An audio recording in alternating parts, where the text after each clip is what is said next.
Nasal breathing या mouth breathing, कौन सा पैटर्न ज़्यादा बेटर है हमारी बॉडी के लिए और हमारी मेंटल हेल्थ के लिए? जितना हो सके हमें नेज़ल ब्रीदिंग ही करनी चाहिए, माउथ ब्रीदिंग हमें टोटली अवॉइड करनी चाहिए।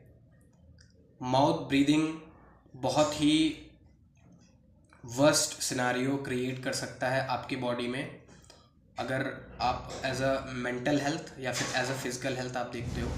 माउथ ब्रीदिंग और नेज़ल ब्रीदिंग में डिफरेंसेस क्या है?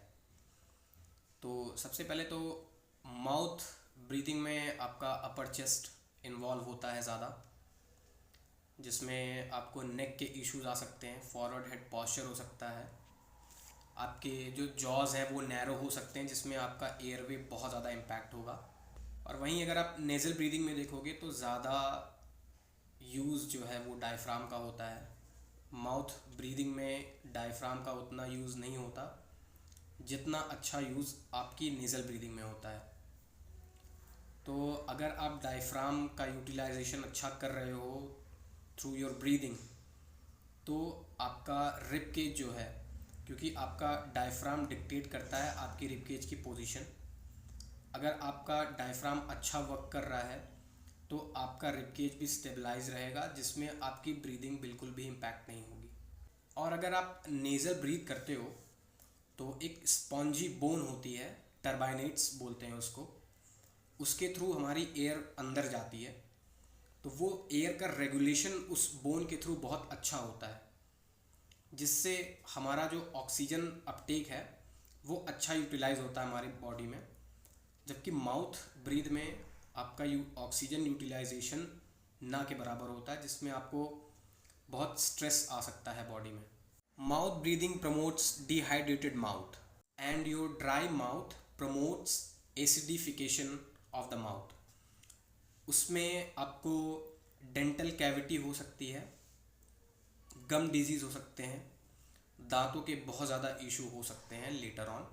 बाय द टाइम जितना ज़्यादा आप माउथ ब्रीथ करोगे उतना ज़्यादा आपको ये नेगेटिव इफ़ेक्ट आएंगे आपकी बॉडी पे, आपके मेंटल हेल्थ पे। बहुत ज़्यादा माउथ ब्रीथ करने वाले खर्राटे लेते हैं रात में, जिससे उनको स्लीपिंग डिसऑर्डर होता है, उनको ठीक से नींद नहीं आती है और सुबह जब वो उठते हैं तो उनका माउथ पूरा ड्राई रहता है। और नेज़ल ब्रीदिंग करने से आपके नाइट्रिक ऑक्साइड प्रोड्यूस होता है, जो आपके वैसोडाइलेशन में, जिसको ब्लड वेसल्स जब विडन होती है तो उसको वैसोडाइलेशन बोलते हैं, वैसोडाइलेशन में हेल्प करता है। एक रिसर्च ने पाया है कि बहुत ज़्यादा माउथ ब्रीथ करने से आपको इरेक्टाइल डिसफंक्शन भी हो सकता है। कुछ बंच ऑफ बॉयज़ का टेस्ट लिया गया था जिसमें वो माउथ ब्रीथ करते थे, जिसकी वजह से उनको इरेक्टाइल डिसफंक्शन हुआ था इन अ वेरी यंग एज। उनको जस्ट नेज़ल ब्रीदिंग के लिए बोला गया था कि आप नाक से ब्रीथ करो, जो आपका सर्कुलेशन है, ब्रीदिंग सर्कुलेशन, वो नाक से होना चाहिए रैदर देन द माउथ। तो 6 या 7 महीने बाद उनका रीटेस्ट किया गया तो काफ़ी इम्प्रूवमेंट था उनके हेल्थ पे भी, और जो उनको इश्यूज हो रहे थे उस पर। अगर आपका नोज़ ब्लॉक रहता है तो आप एक ये प्रैक्टिस करके देख सकते हो। आप नॉर्मल इनहेल एक्सहेल जैसे करते हो नाक से करना, एक जो नॉर्मल एक्सहेल करने के बाद आप नाक को ऐसे पिंच करके रखना।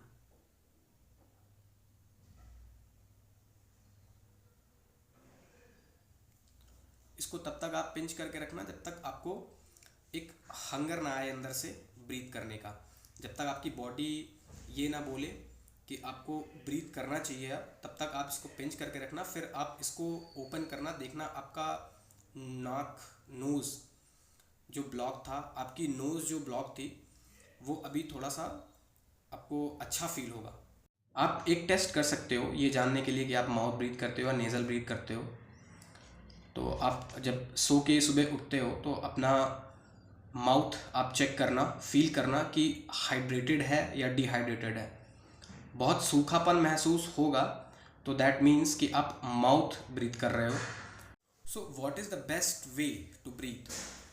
तो सबसे अच्छा तरीका है ब्रीथ करने का कि आपकी जो टंग है, जीभ, वो पैलेट पे होनी चाहिए, यहाँ यहाँ पे, लाइक दिस। 24/7 आपकी जीभ पैलेट पे होनी चाहिए और आप नेज़ल ब्रीथ करोगे। पैलेट पे अगर आपकी जीभ है तो सबसे बड़ा बेनिफिट है आपकी यहाँ जो 2 मैक्सिला बोन है ये ओपन होती हैं, इनको आप कभी प्रेस करके ब्रीथ करना, आपको बहुत अच्छी सांस आएगी। तो मैक्सिला बोन आपकी ओपन हो रही है जिसकी वजह से आपको अच्छी सांस आएगी अगर आप टंग पैलेट पे रखते हो। माउथ ब्रीदिंग का बहुत अच्छा सॉल्यूशन है कि अगर आप जब रात में सोने जाते हो तो माउथ पे टेपिंग करके अगर आप सोओगे तो उससे आपकी नेज़ल ब्रीदिंग ज़्यादा प्रमोट होगी, जिससे आप ज़्यादा नाक से सांस लोगे और वो लेटर ऑन आपको काफ़ी अच्छा रिजल्ट देगा, मेंटली भी फिजिकली भी।